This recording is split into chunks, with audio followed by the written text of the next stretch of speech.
As you start to read the words on the page, your eyes become somewhat guided by the sound of a voice that reads alongside you, with you. You resume this role as it feels natural. The voice allows you to ease through each word like a hot knife through soft butter. You watch as you and I carve in between the past, the present, and the future, the combination of which creates a street that we both walk along. Settled into this rhythmic procedure, you drift along the long, narrowed streets. You are aware of these streets, the words that form this long, continuous flow. They further the more you are aware of them. The content becomes clearer and the knowledge of these streets become wider. You remember these streets that you once walked through. But now you start to carve your own as well, allowing your mind to wander and connect your own voice to that which is being read. We now present to you 3 readings. We, therefore, I am. 3 times 9,000 equals 1. I think I better leave right now. We, therefore, I am. The formation of Tim and Tom was created in the studio. We are now that studio. We work, think, and live within the studio of Tim and Tom. This allows us to be forever inside, forever the insiders. Forwarding Tim and Tom is our highest priority. Therefore, we must choose self-imposed exile of our own individualism to forward as one. In this self-imposed separation, we have created an ongoing episodic dialogue between us, the insiders, and those who view us, the outsiders. Informed by the outsiders, we transcend the idea of alliance. Like that of a toddler harnessed to their parent's wrist, we remain in control of how far the outsiders are permitted to wander in Tim and Tom's playground, before directing the outsiders closer to what remains sealed within Tim and Tom, but never revealing it. It is vital within this system we have created to curate and maintain the outsider's status. This status is curated by the self-induced needs and wants of themselves. This complex structure therefore creates differing layers within the outsiders.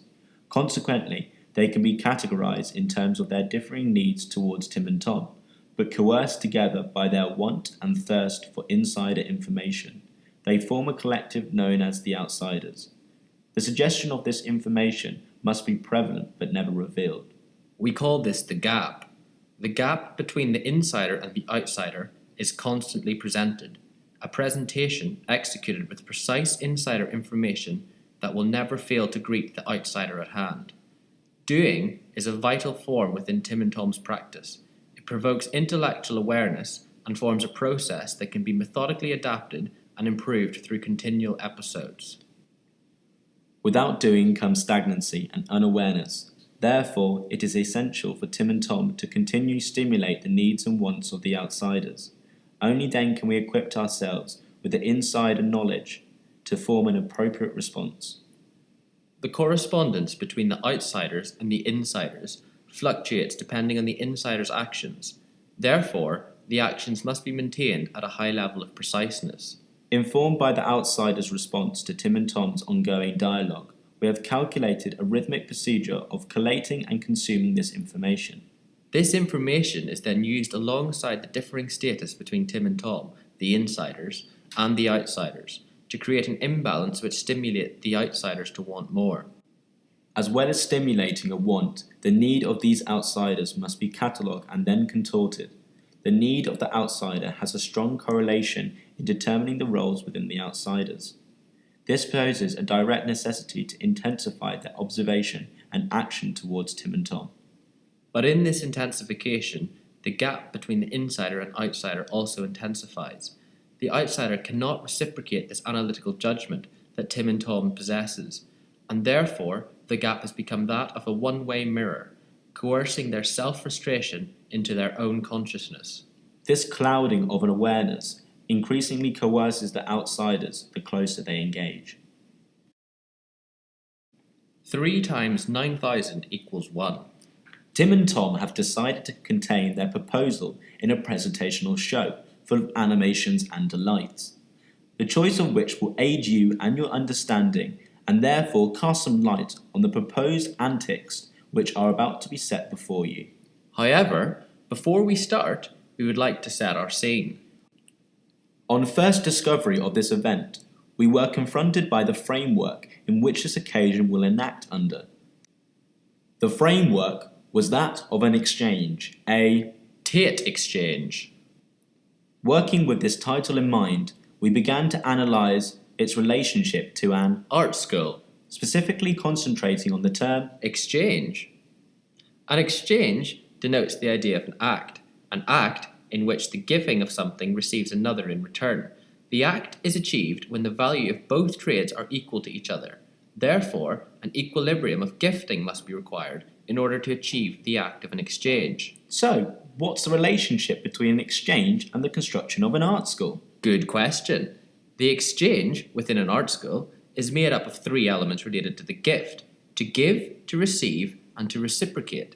The tension and negotiation between the three result in the creation of social relationships that are constructed voluntarily on the basis of a shared interest. An art school operates by a group of individuals gifting an environment. Within this environment, the fellow participants receive knowledge in the form of education, taught by those who inhabit the environment. In order for the students to receive the education, a gift that is equal to the value of the education must be made to whoever owns the environment. If the inhabitants of the environment are also the owners of said environment, then the owners are the students themselves, and in turn they also become the teachers. Therefore, a cycle of complete exchange occurs, and equilibrium is kept constant. The gift has therefore been given, received, then reciprocated in an endless cycle of learning and teaching, thus created. Therefore, if education can operate merely on just the basics of gifting and receiving knowledge, why are we exchanging monetary values? Why are there distinctions between the teacher and the student? Why are we assigned a tutor? Why do we have to be chosen to participate? Why are we giving an ID pass and others are not? Why are there gates? Why are we specified to a particular course? Why do we get given a degree? Why do we have to show work? Why do we have to be assessed? Why are there set years for certain courses? Why are we split into segregated years? So, here's what you've been waiting for. The grand proposal. Tim and Tom propose an alternative Art school, within your, art school, which is in the Tate, also an, art school, yes, an anarchist, art school, within an, art school, within an. art school. Upon entry to the Switch building at the Tate Modern, visitors walking into the space will be asked to enrol into the Art school, before they engage with any of the works and will receive a timetable. This formal exchange will be revoked before entry to Tim and Tom's alternative. art school, Once a participant of the Switch House, art school, the participant can roam wherever they desire within the institution. If they wish to enter the art school, gifted by Tim and Tom, they will be given a choice to unenroll from the institution that they are in. This process of unenrollment constitutes the participant to tear up their timetable while saying the following words. I will no longer be a slave to the institution. I will no longer be consumed by the institution. I am the learner, I am the teacher, I am the institution. To which Tim and Tom reply, On behalf of our art school, I hereby denounce your degree and allow you full access. Welcome. The participants will then sign a list of shareholders. the list will announce their equal ownership of the art school. Therefore, a cycle of complete exchange occurs and equilibrium is kept constant. The environment will consist of a multi-screen projection, firing multiple projections of art school themed videos, such as Compilations of student works, workshop tutorials, celebrity lectures, artistic vocabulary, a dictionary, Jeremy Deller's face, studio spaces, charitable donations by industries, vending machines, Apple logos, overdue library books. and so on. The format of the projections will be, Varied, the sourcing of the projections will be, varied, the medium of the sources will be, varied, and the sequence will be. varied. In fact, almost everything will be varied. All participants are invited to watch, remove, and change any of the projections if they so wish. Therefore, Full workings and all components will be exposed for all to use. we look forward to unenrolling you. I think I better leave right now. During the not-so-wee hours of Wednesday, 25th of April 2016, at approximately 10 o'clock, give or take 10 or 23 minutes to be precise, a lecture occurred. Said lecture involved Anthony Davis, a beige anarchist whose occupation in a former life saw him assume the role of a somewhat reserved geography teacher.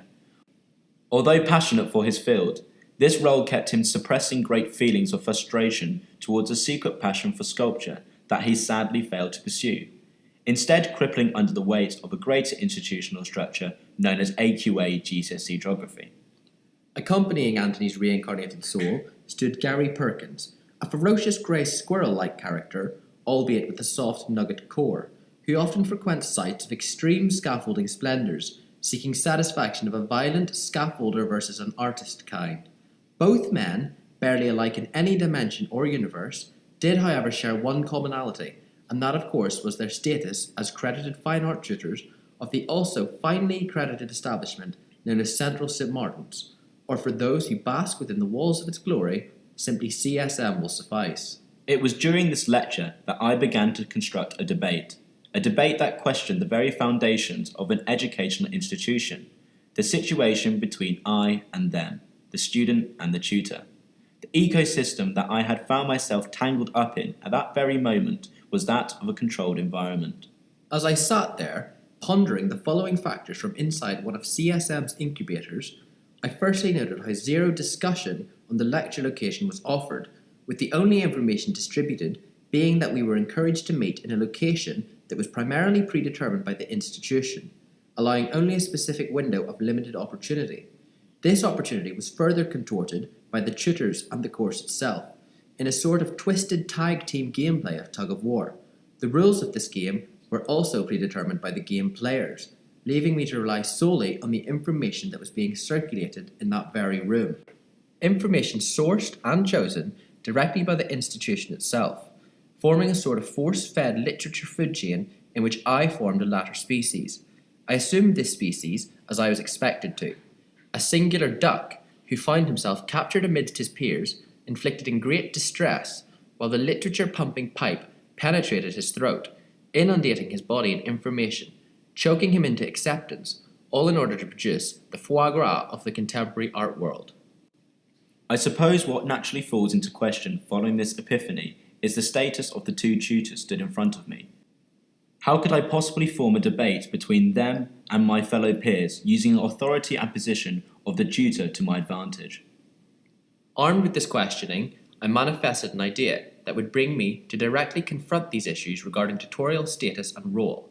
I decided that later that day I would construct a meeting with one of the tutors in a location of my choice which I wished to occupy for a specific time period. I would then invite a selected tutor into the space which I have allocated for us, followed by a proposition for him to leave CSM.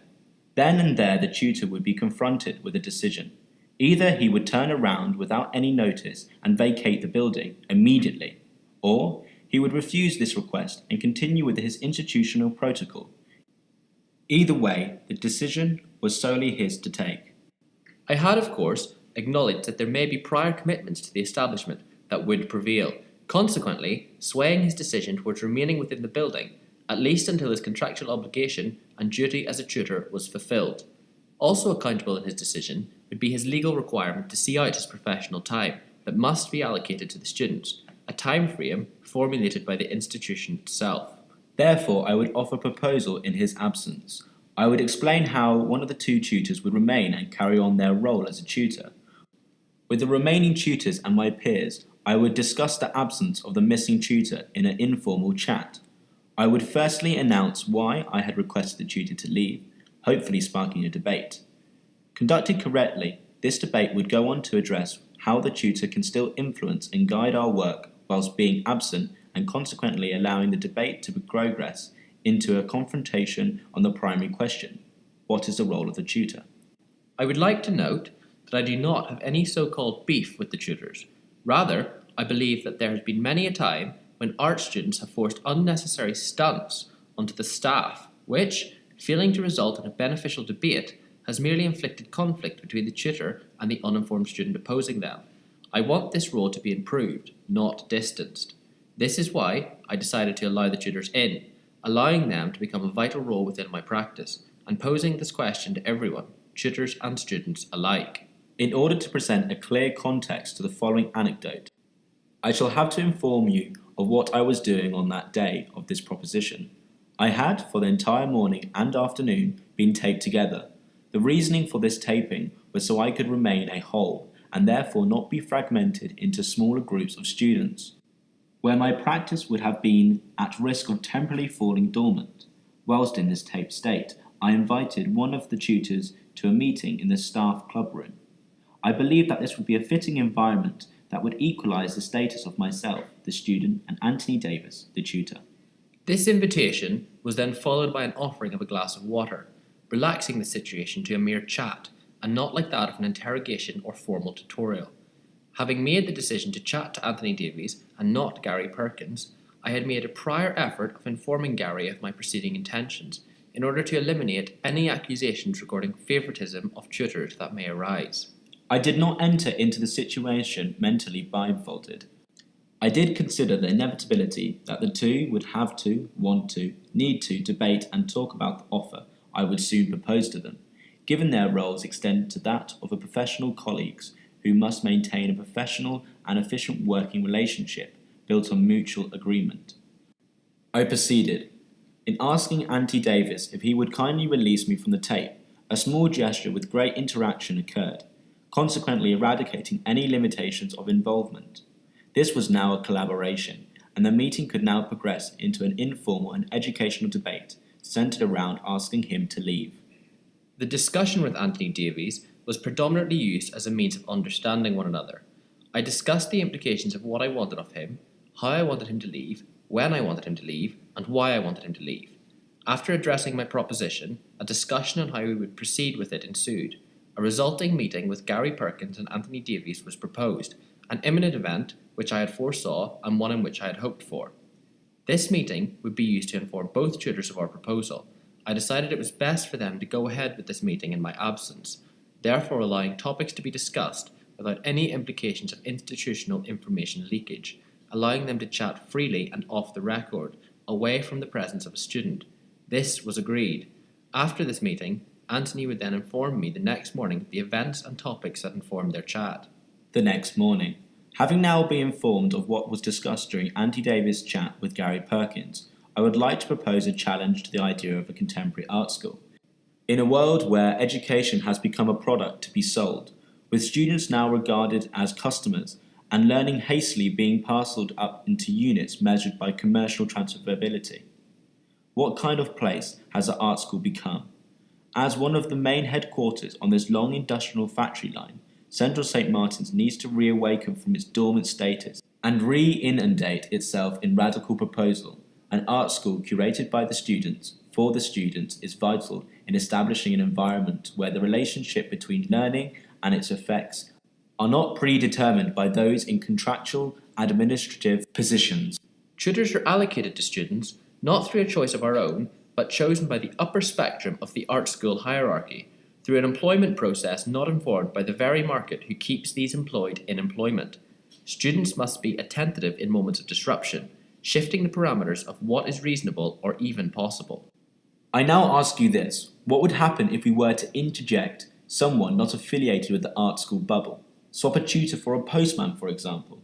Should a postman walk among us assuming the role of a tutor, experiencing the studio ongoings, mingling in the clusters of the students, and above all, providing tutorial input into our practices? What sort of art school would we become? A new breed of tutor from a polar opposite training background of no greater relevance than the backgrounds of those deemed worthy to teach by the interviewers who select on behalf of our student body. What then? All of this is possible. The tutors will not prohibit us from experimenting how we will. You are encouraged to do as you may. I would now like to re-evaluate this proposal. I propose to the institution a direct swap of tutors. I now suggest a gathering of us, our peers, to discuss a candidate that we, collectively, would like to elect as our tutor, albeit temporarily, for now. We now speak directly to you. A small gesture with great interaction has now occurred, consequently eradicating any limitations of involvement. This is now a collaboration. Kind regards, Tim and Tom.